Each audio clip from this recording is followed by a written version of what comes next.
Hai semuanya, gua Fahmi dan di tangan gua kali ini ada sebuah HP yang cukup unik nih, namanya Motorola ThinkPhone. Kalau ada HP baru kayak begini lumayan bikin refresh ya. Langsung aja, seperti halnya ROG laptop yang ada versi HP-nya ataupun Razer laptop yang ada versi HP-nya juga. Nah, HP ini adalah wujud legendary ThinkPad laptop yang bentukannya itu khas banget, kotak, hitam, karbon, kuat, ada tombol merah di tengah-tengah keyboardnya. Nah, sekarang ada versi HP-nya. Nah, kira-kira beginilah gambarannya.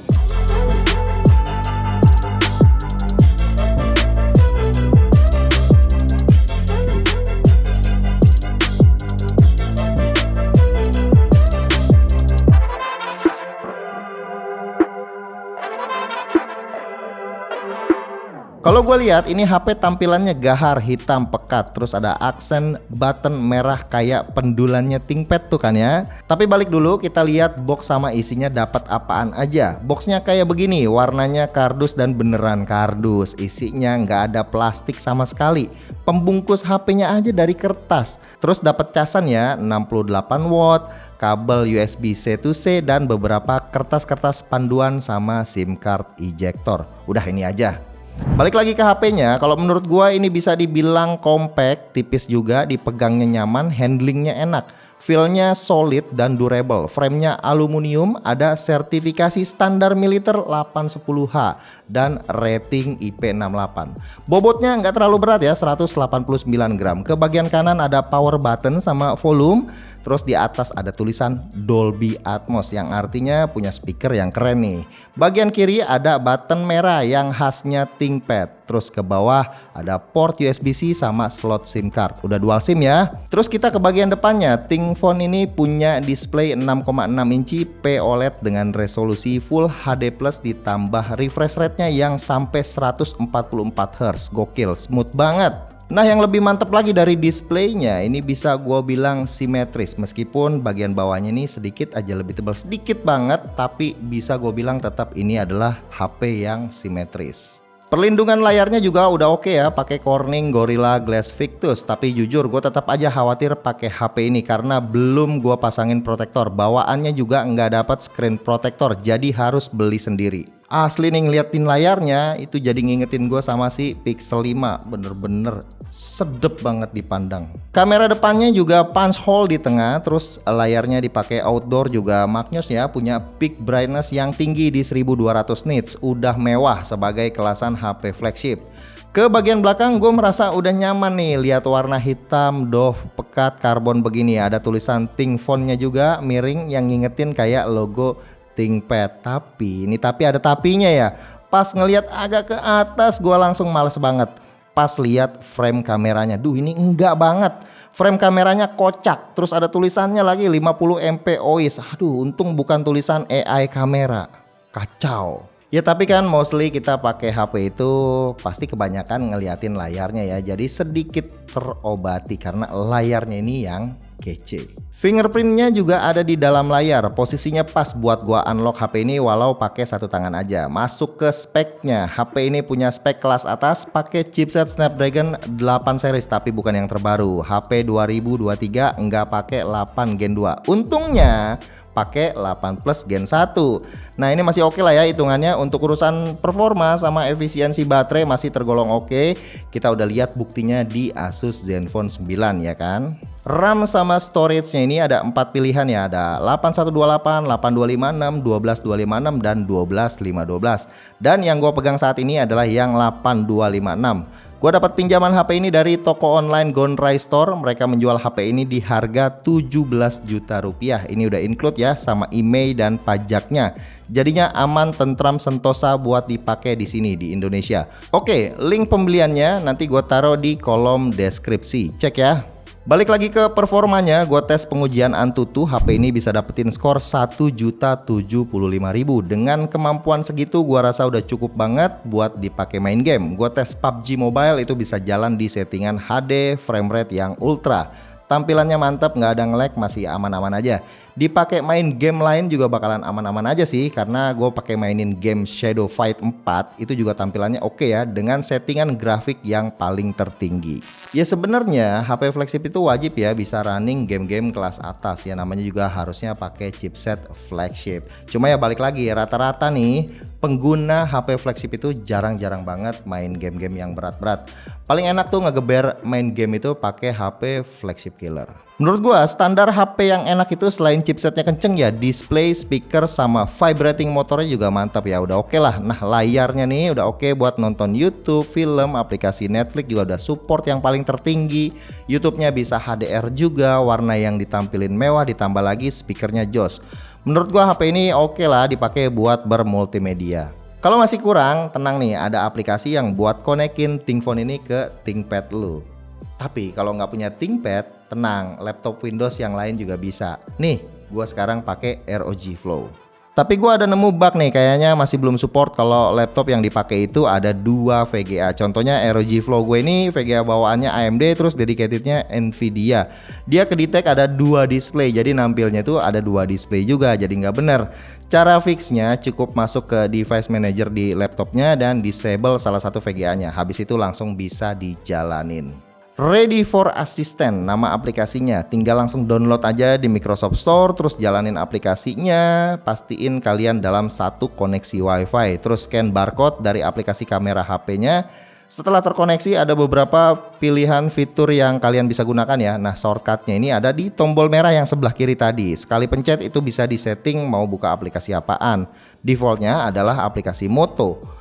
Nah, double press itu untuk aplikasi Ready for ini. Ada fitur Stream App, Desktop Mode, File Explorer, Mirror Phone, Webcam, sama connect ke display.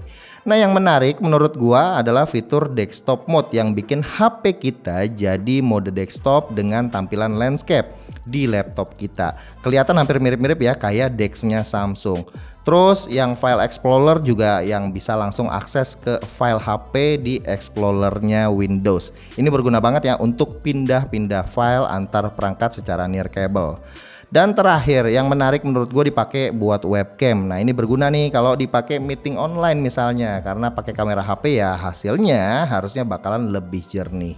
Motorola selalu pakai default Android yang tampilannya clean banget, nggak ada perubahan yang signifikan, tapi bukan berarti minim fitur. Kalau kita lihat aplikasi Moto ini, personalizationnya tuh lengkap, animasi fingerprint aja bisa dirubah-rubah, tema-tema juga lengkap, security-nya banyak, gesturnya juga banyak. Android yang dipakai itu Android 13 yang saat ini security patch-nya ada di bulan April 2023. Cukup update ya buat ngasih security patch-nya. Terakhir kita ke kameranya, meskipun nih gua nggak suka nih ya sama frame kameranya, tapi kalau dilihat-lihat dari spesifikasinya kameranya lumayan oke ya, punya setup 3 kamera, normal, ultra wide, dan satu lagi adalah makro. Kamera utamanya 50 megapiksel, ada optical image stabilization, ultra wide-nya 13 megapiksel, dan bonus makro 2 megapiksel. Ini mah supaya bisa dibilang triple kamera aja ya. Dan kamera depannya 16 megapiksel. Perekaman videonya untuk kamera utama up to 8K 30 fps, kamera ultra wide-nya up to 4K 30, dan kamera depannya juga bisa 4K 30 fps. Nah fitur-fiturnya ini ada night mode, ultra res, dual capture, time lapse, sama mode pro. Di mode pro ini semua kameranya bisa take foto dalam format RAW dengan kemampuan speed up to 32 detik dan ISO 3200, itu termasuk juga di kamera depannya. Mantap. Oke, jadi kita lihat dulu sampel-sampel foto dan juga videonya. Oke, ini sampel kamera depannya dari Motorola ThinkPhone. Kelihatannya nggak ada dynamic range ya. Langitnya jadi putih semua, meskipun ini di resolusi 4K 30 fps ya, bisa 4K ya kamera depannya, tajamnya sih oke, cuma dynamic range-nya aja yang kurang. Dan ini 4K 60-nya. 4K 60-nya lumayan, punya dynamic range-nya bagus. Tapi ini lagi-lagi di kamera utama doang ya 4K 60-nya. Terus stabilizernya juga oke. Mantap ya. Dan ini ultra wide-nya di 4K juga, tapi 4K 30 fps. Ya lumayan lah.